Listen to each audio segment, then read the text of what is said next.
अस्सलाम वालेकुम viewers, welcome in our channel Desi delight. आपका हमारे यूट्यूब चैनल पे स्वागत है। हमारे चैनल को सब्सक्राइब करें, वीडियोस को लाइक करें और बेल आइकन को लाजमी प्रेस करें ताकि हमारी मोर इन्फॉर्मेटिव वीडियोस आपकी तक आती रहें और आप उनको वॉच करें और उनसे फ़ायदा उठाएँ। चले जी, आज हम आपको बताएंगे दाल मूंग और दाल मसूर के पकोड़े।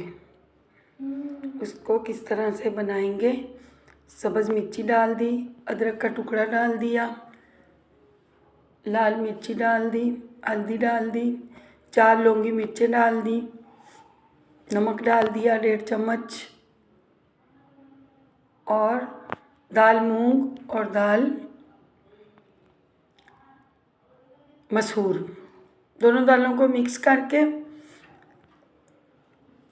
आधा आधा प्याली ले लें और फिर इसको ग्राइंड कर लेंगे। ग्राइंड करने के बाद हम स्मूथ सा बैटर बना लेंगे। बैटर बिल्कुल स्मूथ होना चाहिए, पकोड़ों की तरह से। थोड़ा स्मूथ बैटर तैयार कर लेंगे ताकि नरम और क्रिस्पी पकोड़ा बन सके। अब देखिए, इसको ग्राइंड कर लिया है। पहले थोड़ी शुरू में मुश्किल लगेगी ग्राइंड करते हुए, फिर हम इसको एक प्याले में निकाल लेंगे। और बैटर बहुत ज़्यादा रनी नहीं होना चाहिए, पतला नहीं होना चाहिए। बैटर बिल्कुल पकोड़े की तरह हो, जैसे बेसन के पकोड़े बनाती हैं इसी तरह का लगभग ये बैटर होना चाहिए ताकि पकोड़े क्रिस्पी बने। मैंने पहले 2 पकोड़े बना के देखे हैं, नमक मिर्च का पता चल जाए। अब देखिए, घी पहले बिल्कुल हाई फ्लेम पे गरम कर लें, उसके बाद फिर लो फ्लेम कर दें। देखिए माशाल्लाह, ये पकोड़े इतने क्रिस्पी, इतने मज़े के कि आप लोग खुद भी परेशान हो जाएंगे कि इतने मज़े के पकोड़े सिर्फ बेसन के नहीं बनते, और भी बहुत सारी चीज़ें हैं जिनके पकोड़े बनते हैं। जैसा कि माश दाल है, उसके दही बड़े बनते हैं, वो भी इंशाल्लाह ताला मैं बनाऊंगी। अब एक तरफ से सिक जाए तो फिर अलट पलट कर लें। 2-3 दफ़ा इसको अलट पलट करेंगे तो बिल्कुल क्रिस्पी पकोड़े। गाइस, आप ज़रूर बनाइएगा और प्लीज़ काइंडली मेरे चैनल को सब्सक्राइब किया करें। खाली व्यूज़ ना दिया करें, उसको लाइक भी किया करें। आप लोग लाइक नहीं करते, सब्सक्राइब नहीं करते, सिर्फ व्यूज़ देखते हैं और बस।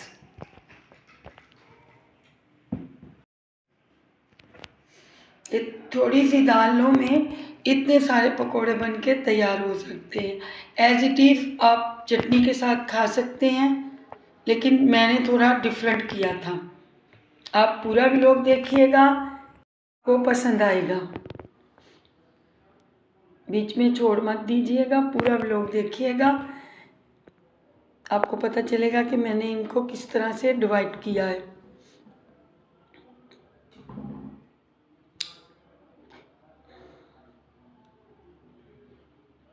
अगर इन केस आपका बैटर थोड़ा रनी हो जाए तो उसमें 1 चम्मच आप बेसन डाल सकते हैं, क्योंकि रनी के पकोड़े जो हैं वो पहले लगते हैं। थोड़ा सा आप बेसन की 1 चम्मच डाल देंगे तो फिर पकोड़े जो हैं, अगर आपका बैटर रनी हो जाए, थोड़ा पतला हो जाए, तो आप उसमें 1 टेबल स्पून बेसन मिक्स कर सकते हैं ताकि वो बैटर बिल्कुल पकोड़ों की तरह का हो जाए।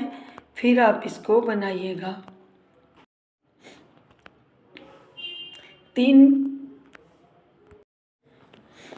मैंने ये पकोड़े तकरीबन 3 भागों में तल लिए थे। देखिएगा, ये बिल्कुल देसी है, बिल्कुल इसमें कोई मॉडर्न तरीका नहीं है, कोई चाइनीज़ नहीं है, ये देसी पाकिस्तानी फूड है और मेरी ख़ुद की ये रेसिपी है।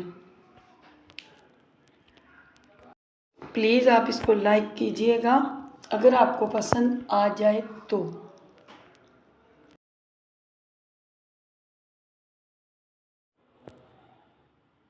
अभी थोड़ा सा बैटर बच गया था, उसको भी हमने तल लिया।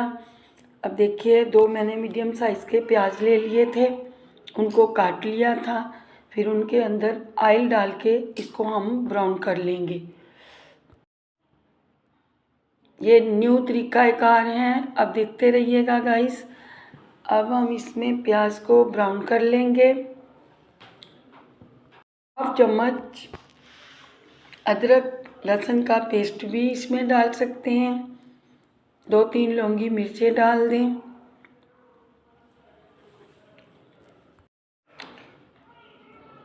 अब प्याज ब्राउन हो रहे हैं ऑयल के अंदर। तकरीबन 2-3 टेबल स्पून ऑयल डाल दिया था। अब हम इसमें प्याज़ों को अच्छे से सौते कर लेंगे और हल्का सा ब्राउन कर लेंगे, ज़्यादा ब्राउन नहीं करना। और जब तक प्याज ब्राउन होते हैं, ये देखिए ज़रा हल्के ब्राउन हो जाएं तो फिर हम इसमें पकोड़े डाल देंगे।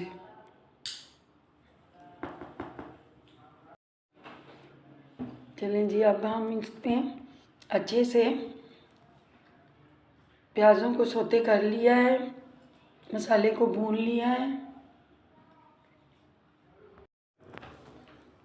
चलें जी, फ्लेम ज़्यादा हाई फ्लेम पे नहीं करेंगे वरना प्याज जल जाएंगे।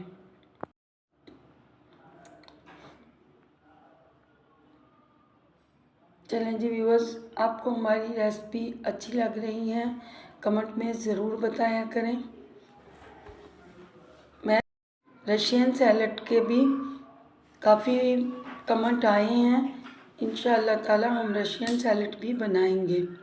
थोड़ा नेट का प्रॉब्लम होता है जिसकी वजह से कल भी हम लोग व्लॉग नहीं बना सके, वरना हम कोशिश करते हैं 1-2 व्लॉग बना लेते हैं। चलिए अभी प्याज तैयार। आप क्या कीजिएगा, इसमें या तो 1/2 प्याली दही या तो 2 टमाटर वो भी डाल दीजिएगा, उससे भी मसाला बहुत अच्छा बन जाता है। और मुंह में जब गिरता है पकोड़ा तो वो मसाले में जब आप नवाला लोगे बहुत अच्छा लगता है।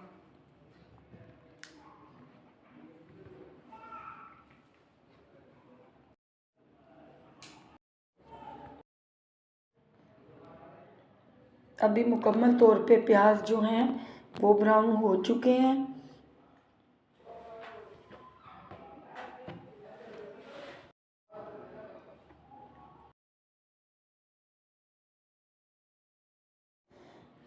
चलिए जी, अभी हम इसमें थोड़ा सा पानी डालेंगे, टमाटर ऐड करेंगे।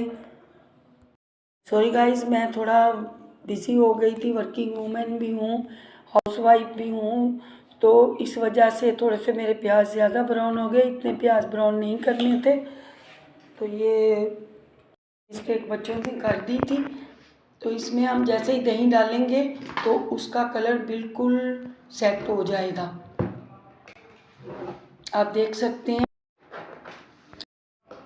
अभी इस मसाले के पानी को खुश्क कर लेंगे, क्योंकि ये अभी प्याज में जब दही डाल देते हैं ना तो ज़्यादा ब्राउन हुए हुए भी बराबर हो जाता है मसाला। सब्ज़ मिर्चियाँ डाल देंगे 3-4 काट के, साबुत मत डालिएगा, काट के मिर्ची ज़रा उसका जायका अच्छा आता है। अभी माशाल्लाह देखिए, और थोड़ा सा ऑयल कम था, मैंने ऑयल डाल दिया, थोड़ा सा ऑयल डाल दिया 1 चम्मच के करीब, क्योंकि जब मसाला डालते हैं ना दही या टमाटर तो वो सारा ऑयल पी लेते हैं। अभी हमने इसमें पकोड़े डाल दिए।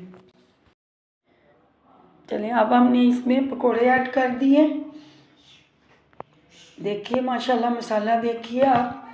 अब बनाइएगा गाइस, हमें तो अच्छे लगे थे, आपका मैं कह नहीं सकती। आप बनाइएगा फिर आपको अच्छे लगेंगे। वेरी सिंपल, वेरी इजी, और जो पकोड़े के लवर हैं उनको अच्छा लगेगा। साथ हमने चपातियाँ बना ली थी, और देखिए मैंने अलग से भी पकोड़े रख दिए थे। किसी किसी को पकोड़े पसंद होते हैं और किसी को जो है पकोड़े तो मसाले में अच्छे लगते हैं। मुझे तो मसाले में अच्छे लगते हैं, इसलिए मैंने मसाला डाला।